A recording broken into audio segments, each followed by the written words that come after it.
Hello everyone and welcome to this special weekday Motor Trade Radio podcast, powered by Motors, the driving force behind multi-site advertising, with Philip Nothard and Curtis Hutchinson, bringing you all the chatter that matters across the franchised and independent dealer sectors. Hello and welcome to this weekday Motor Trade Radio episode. Today we're delighted to welcome back friend of the pod Steve Young, Managing Director of ICDP, the International Automotive Retailing Consultancy. Regular listeners will know that Steve is also the Managing Director of Auto West London, the Omoda and Jaecoo business, which opened in March this year and marked the UK debut of Chiswick Automotive, Turkey's biggest dealer group. So in the first half of this pod, we'll get Steve's take on how this week's autumn budget announcements will impact the automotive retailing sector. Then, after the break, we'll get an update on ICDP's recently published top 50 dealer groups in Europe. We'll also look at some of the trends he identified in the latest AM100 and finish off with an update on how Auto West's first 9 months have gone. So welcome back to the pod, Steve. Great to have you back on it. What is a particularly busy week, not just for the industry, but for everyone? Yeah, good morning, Curtis. Morning, Philip. Morning. Yes, it's been a hectic week with, as you say, with the budget and then all the fallout from that, and we're also obviously coming into the last week of the month. Not the biggest month of the year, but it's the last one really to make a difference for this quarter. And trying to then get your head around what happens next year. I'm sure Steve's got a plan. I've got a few plans. Well, you need a few, don't you? It depends. Yeah, you need a few contingency plans depending on what happens with U-turns and flip-flopping and smoke boards and whatever else. But we'll get onto all that. I mean, as Curtis said there, let's spend a little bit of time on. I mean, it's still early days in terms of digging through the detail of the budget, although we did get a half an hour advance on what Rachel Reeves came out to say, thanks to the OBR. But from your perspective, Steve, in terms of the budget and the impact on automotive retailing sector, how do you think the introduction of pay per mile for EVs from April 2028 will impact EV adoption amongst buyers in the meantime?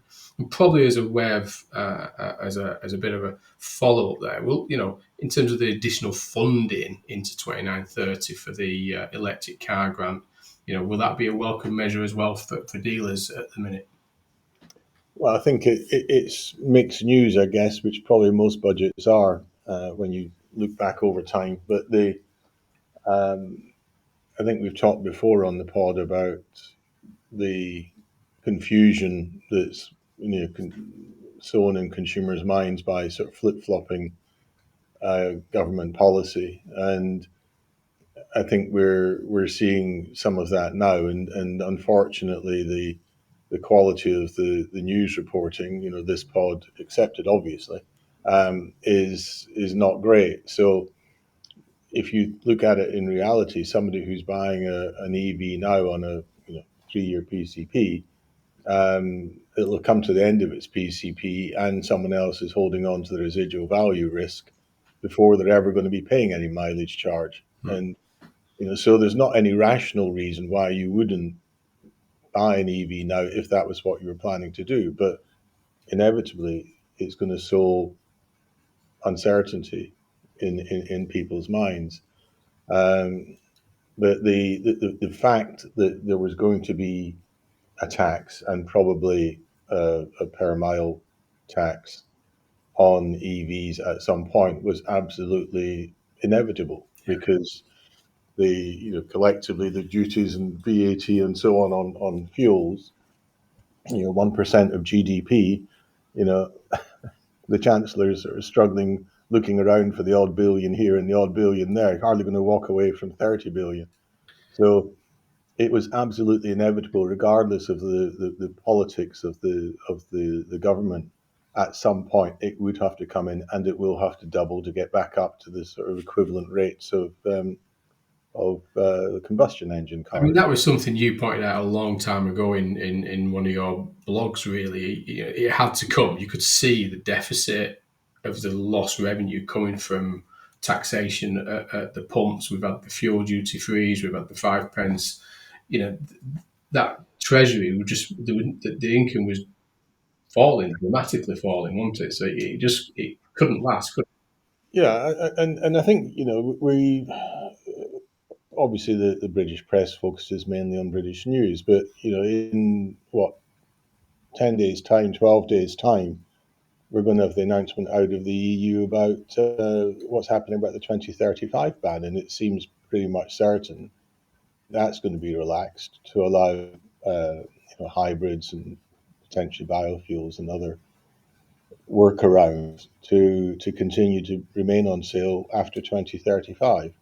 We don't know the detail, but it seems inevitable, and so that will doubtless get picked up by some commentators over here as well, and they'll say, "Oh well, there's not going to be a ban on ICE after all." But we're still sitting here with the ZEV mandate ramping up, 28, 35, percent, and the right answer always was, but particularly now is, for the people for whom a BEV works, then that's what they should buy.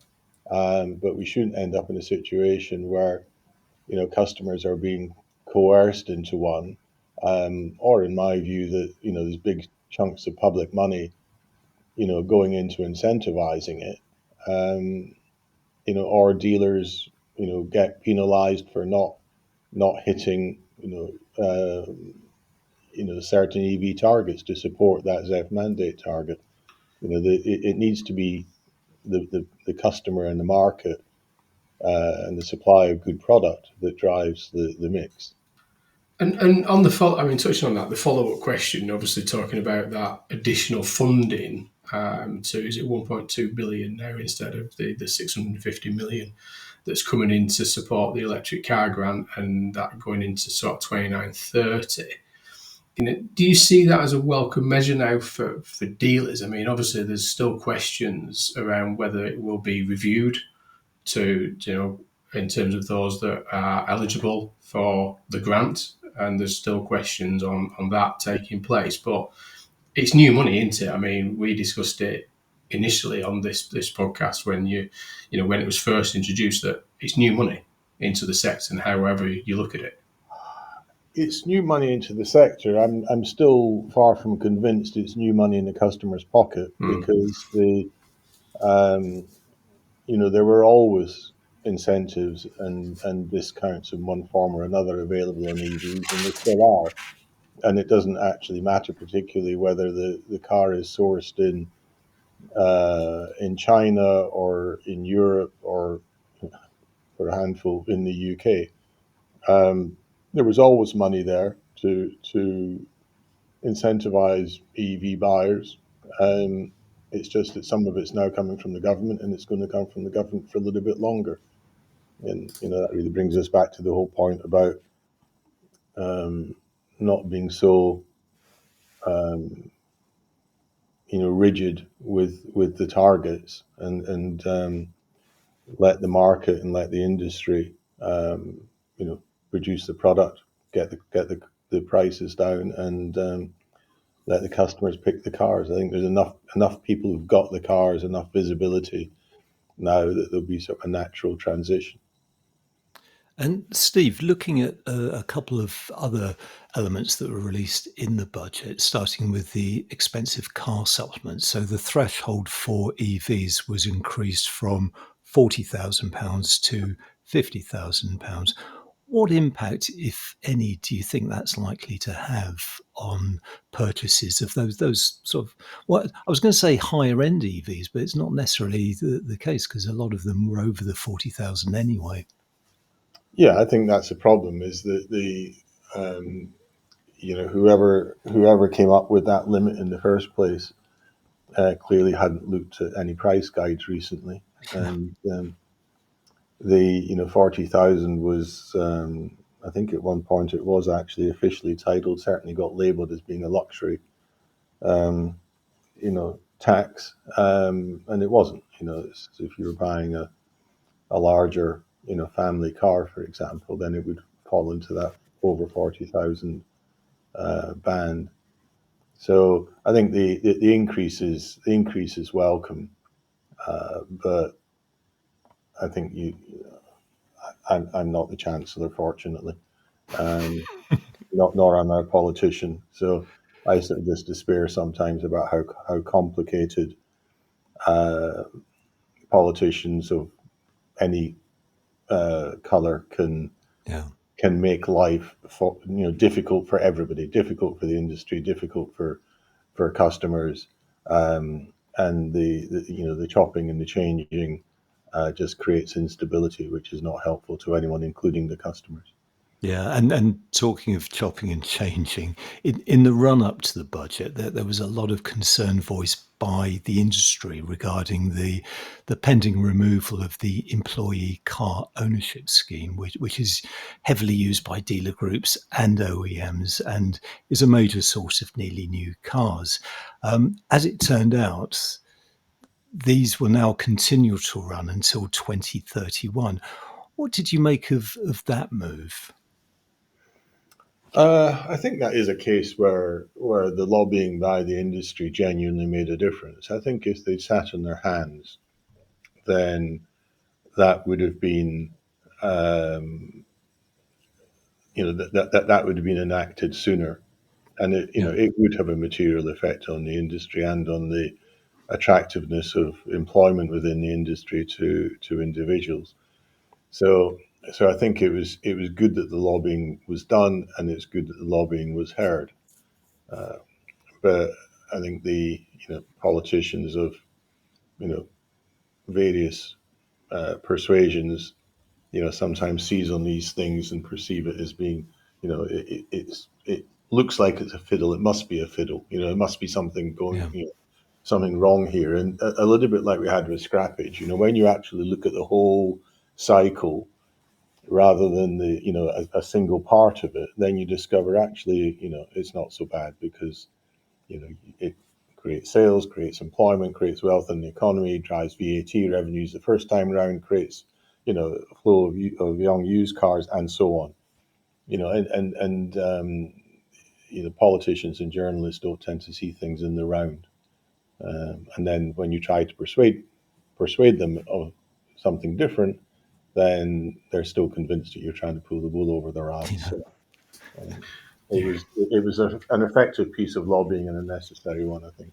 Yeah. Yeah, no, I'd agree with that. And unfortunately, it was, I mean, just a little bit too late for some who'd already made decisions and changes because they had to so far in advance that, again, doesn't help. But long term, it's the better decision. I mean, sticking with kind of uncertainties and U-turns and flip-flopping and everything else. But, the build up to this budget, and we've seen a few budgets over our years, Steve, that, with more than normal volume of leaks and rumours, whether intended or unintended, would and could have dented the confidence with many buyers. It creates that uncertainty. Is there going to be tax? Is there not going to be tax? What's going to happen? I mean, overall, do you think there will now be more or less confidence about committing to buying a car, or do you think the timing now is so close to, as you said at the start, the final month of the year with December, attention turns elsewhere, and then you get into January and it's a new year, new focus, and you get on as normal.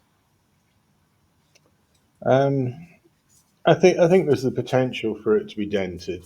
I think it's a little bit like I think it was the pandemic, or the global financial crisis. I think after the global financial crisis, actually, 'cause I think it was when Cameron was around. But no, that wasn't Cameron, was it? But after one of those events, then there was all the papers were full of, it's going to be disastrous and dreadful and so on, and consumer spending in general, but including on cars, took a hit. And then after 3 months or 6 months, then people were sort of looking around saying, well, I'm still standing and I've got money in the bank. And, and it then unleashed a bit of a spending spree. And I think there's the risk of that because the press have painted this as being, well, and the opposition have painted this as being, a massive, tax hike, and we are going to, we are the highest taxed we've ever been, and so on and so forth. And people are going to think, oh, I'd better, make some economies, and obviously delaying buying a car is one of those. And then they're going to sit there in a few months' time and say, well, actually, my tax hasn't changed that much, and they will have money in the bank. So but I think it'll be a short-term hit, but Yeah. in a year's time or something, we'll be back on track. Like you say, it's just that negativity, uncertainty, and concern that actually will wash through in time as people go, do you know what, actually, I might not be able to spend $350 a month, I might not be able to spend £300 a month, but they'll get back into that routine, won't they, in giving in an amount of time. Yeah, I think so. But I think also it looks like the markets have received it fairly well. I mean, I think talking before the pod started, I think it's strategically actually a very, very clever budget. And the markets have responded quite well. So if the interest rates come down another, half a point or so over the next 3 or 4 reviews, then affordability is going to look a little bit better again. Yeah. Worry about it in 2029, 2030 sounds like the plan with this one. But we'll be back after this short break with more from Steve on the top 50 European dealers. You're listening to All the Chatter That Matters, a special weekday episode of Motor Trade Radio, powered by Motors, the driving force behind multi-site advertising. Now, Steve, every year ICDP produces its top 50 dealer groups in Europe, which is the annual rankings of the biggest franchise groups across the continent by turnover. And Philip and I absolutely love it. We get the highlighters out. We see who's up, who's down.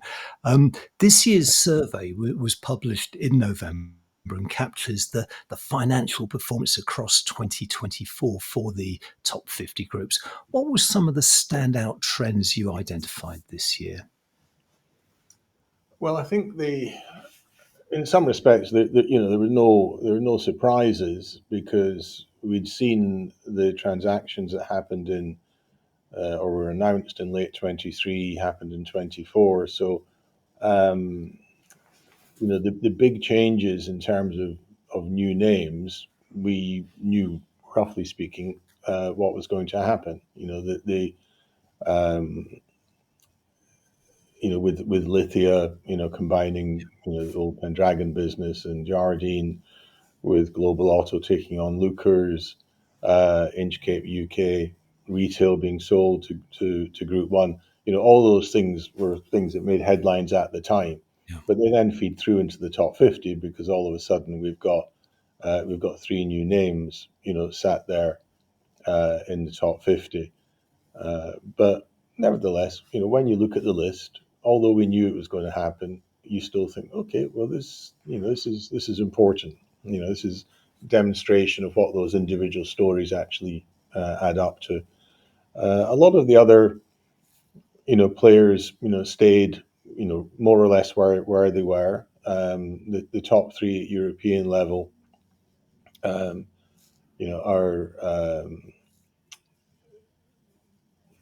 the Ammo Frey is a big sort of distributor and retail group, well ahead of everyone else.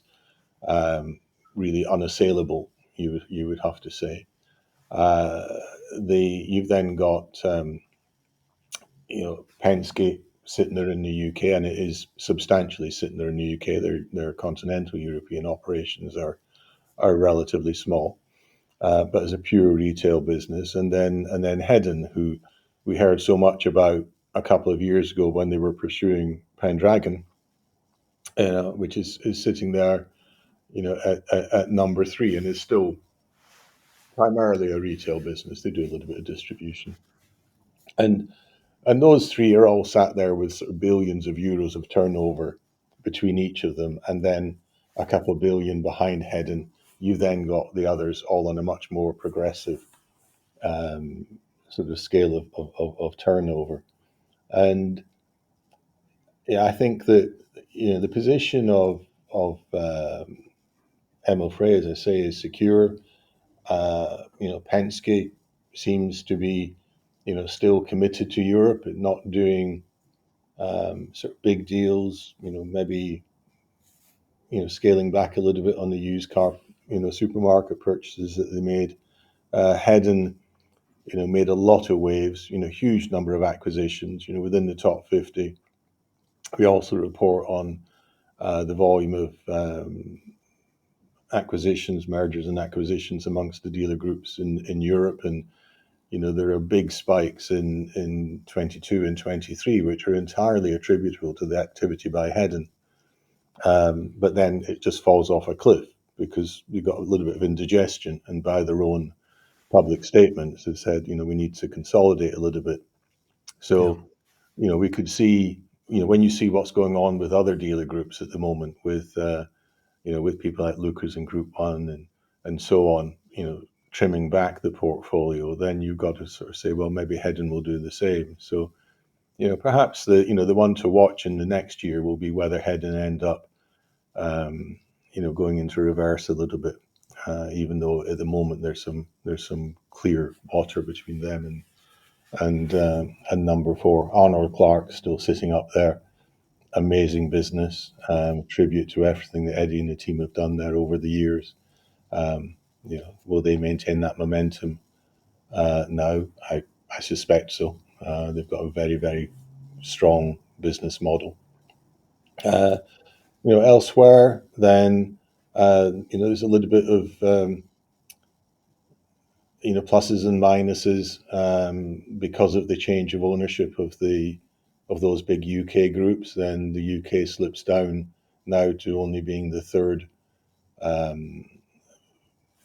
country in terms of the representation within the top 50. So it was France had overtaken us, so we were in second. Now Germany's not so much overtaken us, but the UK slipped back behind Germany. So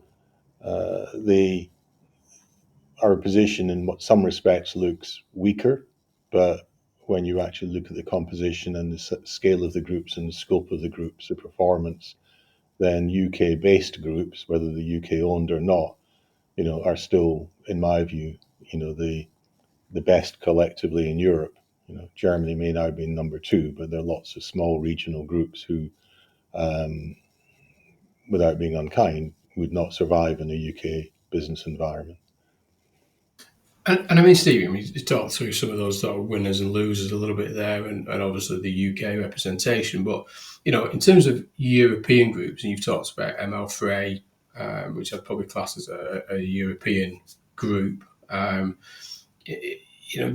terms of the UK, we've seen recently, with the Dutch-based business Van Mussel, which just recently, the acquisition was announced of the Breeze Motor Group and Ocean Automotive, and that's very swiftly on the back of a significant acquisition over there in Germany. And obviously the most significant one here in the UK was probably the acquisition of the Jackson's business in the Channel Islands there.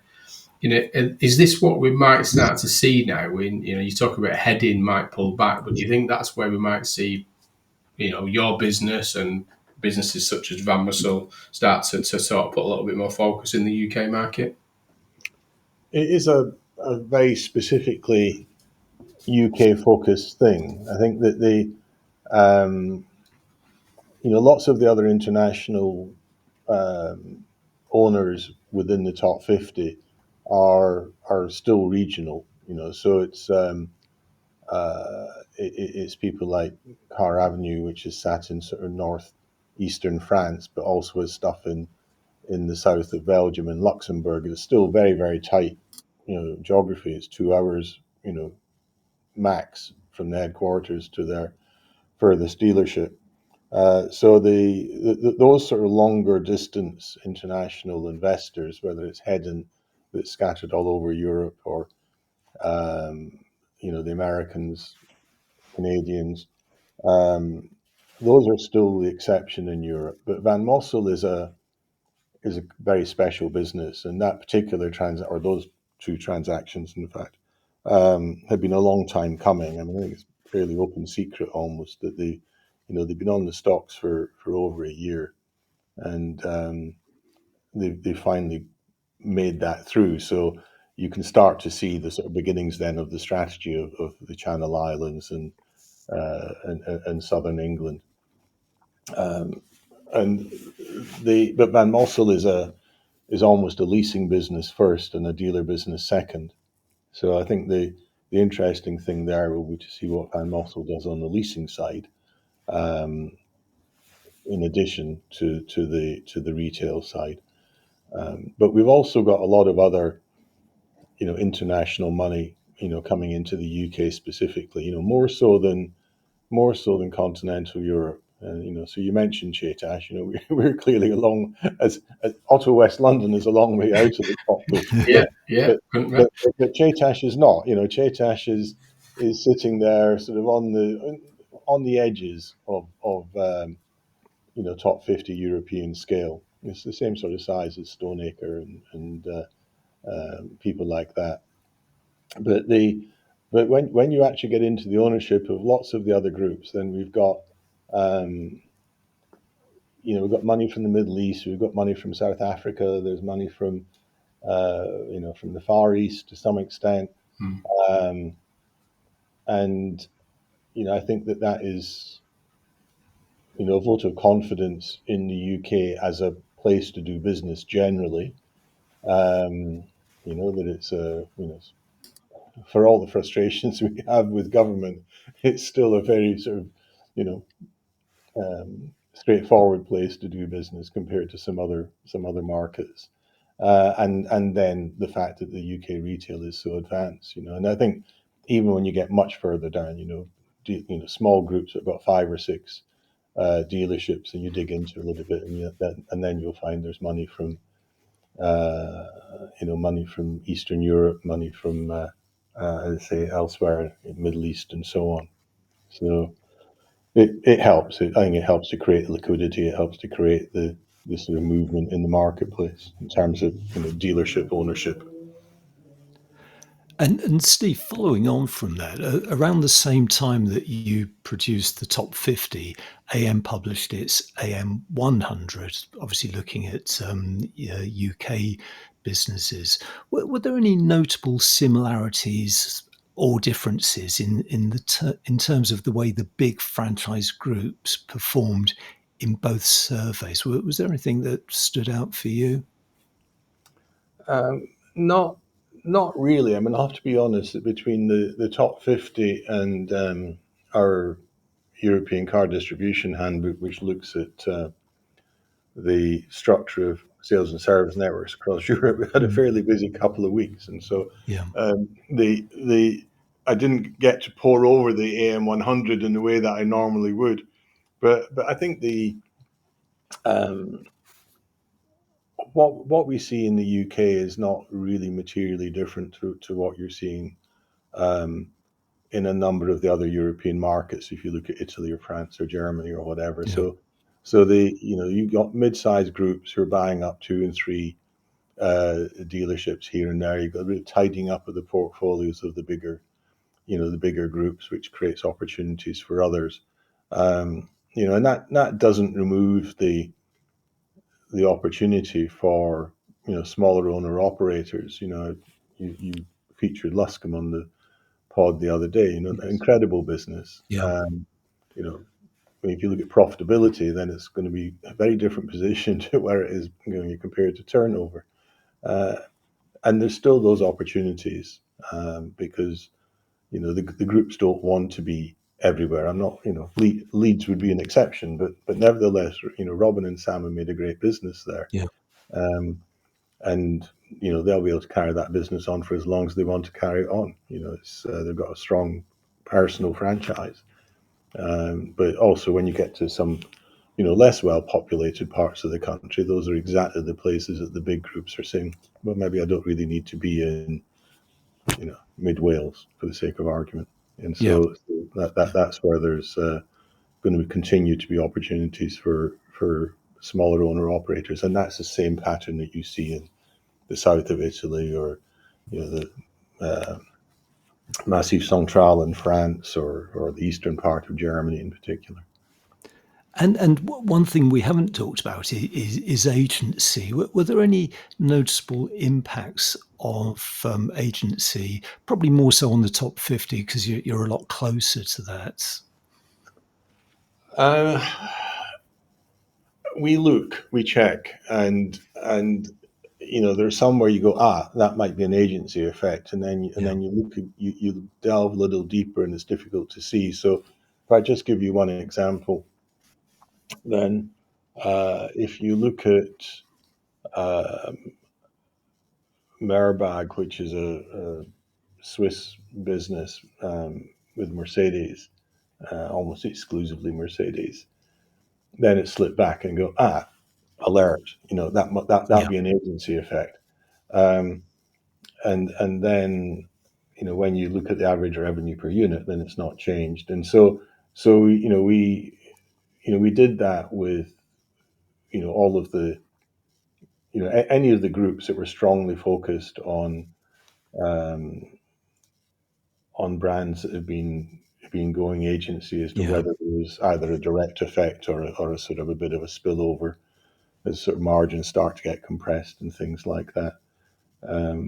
And we still haven't seen it. We're still looking for it. I mean, logically, it is there. It must be there, but it's not enough to significantly move them in the rankings. And frankly, trying to come up with a way from public sources of making adjustments would be impossible. Yeah. I live in fear of the day that we have to start doing any sort of complex modeling of agency and franchise agreements between the dealer groups. The day may come one day, Steve. We'll Yeah. see. We'll keep an eye on that one. I'll make sure I've retired by then. Yeah. And finally, I mean, let's get back to you and Auto West London. We couldn't have you on without sort of finishing on, how is the market for you at the minute? How is it bedding in? You've been now open since March, and it's sort of the 9 months in now. And we mentioned right at the start there, the last week of November, which is the last real month, as you say, that you can really make a difference to this year as we move into December and start planning 2026. What's your view of the market at the minute? How has it gone for this first 9 months, and what's your thoughts as we move into 2026? I mean, recently I had Oliver Lowe, who's the director of product at Jaecoo and Omoda at VRA Summit last week, and he kind of laid down some of the plans, the technology that's on the horizon, the models that are on the horizon from the Jaecoo, Omoda and Cherry brand, and the audience was excited to see what was on the horizon. Yeah, and I think it's gone better than we expected. We'll do basically our year two business plan numbers, 12 months numbers. We'll do in the 8.5 months that we've been, or sort of 9.5 months that we've been trading in this year, and we're sat in the sort of top 10% of the Omoda Jaecoo network in the UK. So we're pretty pleased with that as a startup business, relatively new brand, no customer database, and part of that undoubtedly is because the brand itself has done a good job on the marketing. There's lots of product, it's good value, well promoted, and so that helps. We would not have been as successful if we'd been partnered with with perhaps some of the established brands where you're pushing water uphill. So I think we're pleased with it. We're not complacent. Omoda Jaecoo is a startup. Effectively, we are a startup. So there's bits around the processes and systems on both sides that need to be tidied up and improved. So I think from the point of view of this dealership, then we're sort of moving more into a phase of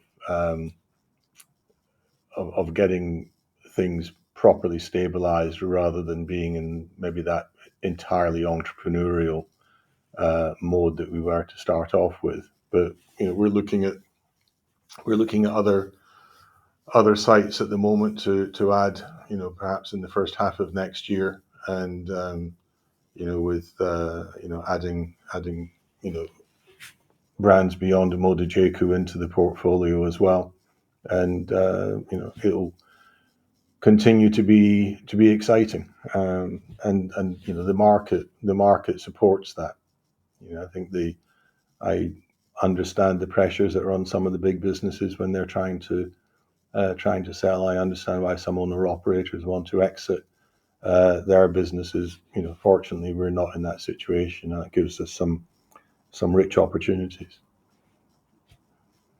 Sounds really exciting. So, I mean, huge thank you for spending the time today, and obviously, quick overview of the budget. It saves me and Curtis doing it on Saturday's headline in a bit more detail.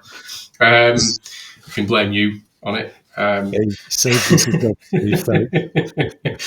I mean, in terms of the general, I mean, as Curtis said, I mean, it's always great to get the view of the top 50 dealer report that you do. And I mean, with that in mind, if somebody wants a copy of the report, how do they get hold of it, or where can they see some of the highlights on it?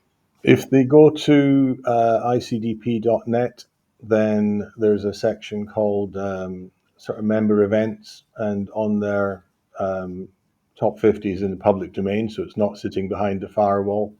So you can register there and get a download, or you'll find a contact form you can fill in if you want any more information on those, or the car distribution handbook if you want a sort of a slightly more macro level of what's going on across Europe. So there's quite a few things there that are available to the non-members. Obviously, once you've tried that, you'll want to join. Exactly, yes. You'll also find out how to do that on ICDP.net. And have you got any events coming up? I think you've got more webinars for non-members. We've got another public one, an open one in second week of December. The second week of December, then we'll be going through what the research program potentially will cover in sort of April 26th to March 27th. I mean, that So if somebody does want to look at it, it's frightening in itself, but we go through that. We consult with the members and prospective members as to what they would like us to be looking at. Some things like the top 50 are staples, but we try to adjust to whatever the pressures are. Whether it's agency, electrification, or what have you. Fantastic. Well, thanks for taking the time out today and chatting us through everything. And brilliant. And wish you the best for the final weeks of 2025. Well, we're going to give it our best. I'm sure you will. Okay. All right then. Thanks both. Yeah, thank you very much, Steve. And thank you for joining us for this special weekday Motor Trade Radio podcast. Philip and I are back again with the headlines this weekend. Until then, it's goodbye from me. And it's goodbye from him. Thank you for listening to this special weekday Motor Trade Radio podcast. Powered by Motors, the driving force behind multi-site advertising. Philip and Curtis will be back with the week's big motor retailing headlines on Saturday. Live, on demand, wherever you are, on your podcast feed.